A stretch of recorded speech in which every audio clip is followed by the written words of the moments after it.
sustainability is a very, very broad term, which is sustain the universe, sustain the earth, sustain the environment, sustain the humanity, sustain education, sustain health. Every part can be included as part of the sustainability program.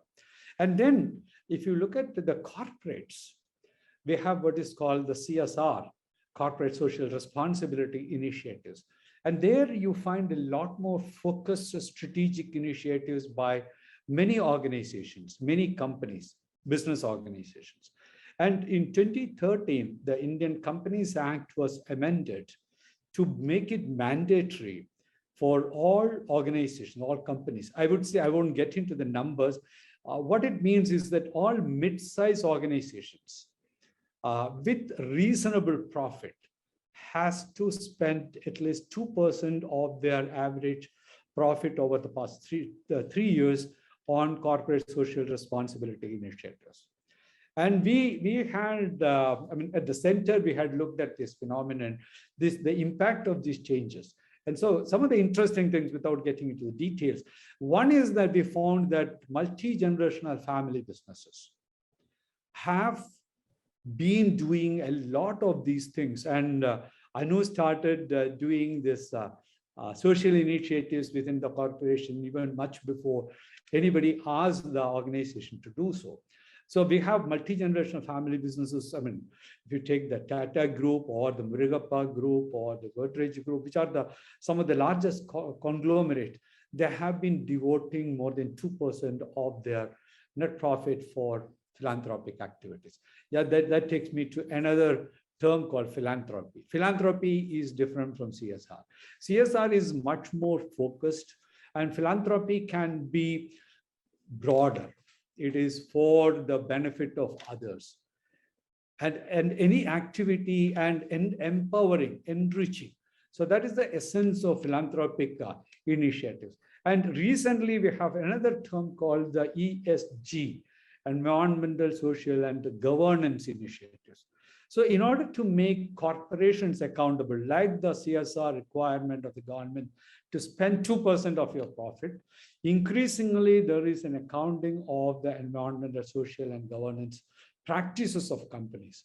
So that is another way measurement is made. But at the underlying level, what we find is the stewardship value. Sustainability is possible only if the stakeholders, Meher talked about the stakeholders, it's not the shareholders, all the stakeholders benefit, which means that the entire environment, entire society is sustained. So that is what is required. And what we find is that there is a great dialogue happening.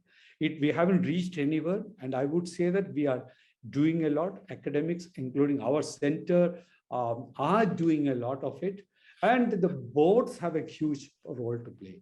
Corporate boards have to feel the responsibility, take the responsibility, and governance has to be much beyond the shareholders in the conventionals to take care of the stakeholders. Ram, I just want to add to your definition of CSR. To me, 2% is compulsory and you have to write a check, so that's not great. But for me, CSR means you take responsibility to speak out, not all the time, but when there is something going very wrong in the country. If there is something which really destroys the constitution of our country, if you have the guts to speak. So I think government will not listen to NGOs or individuals, but corporate, especially business associates, together show their concern, they're likely to be heard. So I feel, I also feel that the difference I see that CSR is from the company and it's compulsory, philanthropy is from individuals. So we as a family, what we give is our philanthropy. And we started by giving 30% of the dividends we get from Thermax every year. And from April, we have decided to bring it up to 50%. My son-in-law has been very helpful. He said that we should not take our my grandchildren for granted, but involve them. So one day he sat down and we explained to them what we are doing, which they were making fun of it because Mayor and I would be constantly talking of our NGOs, and they would get so fed up. And sometimes my grandson would say, Annu, stop telling me about your social work. I'll give that damn 30%, you know. So now every quarter we sit down and tell them this is the amount, this is where we want to give.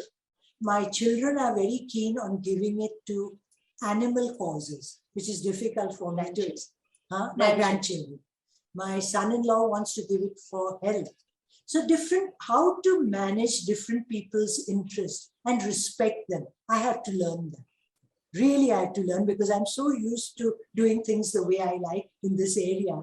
So recently, just a week ago, we had a call with a wonderful NGO that's helping potential politicians to be ethical and keep to the Constitution. And they need money.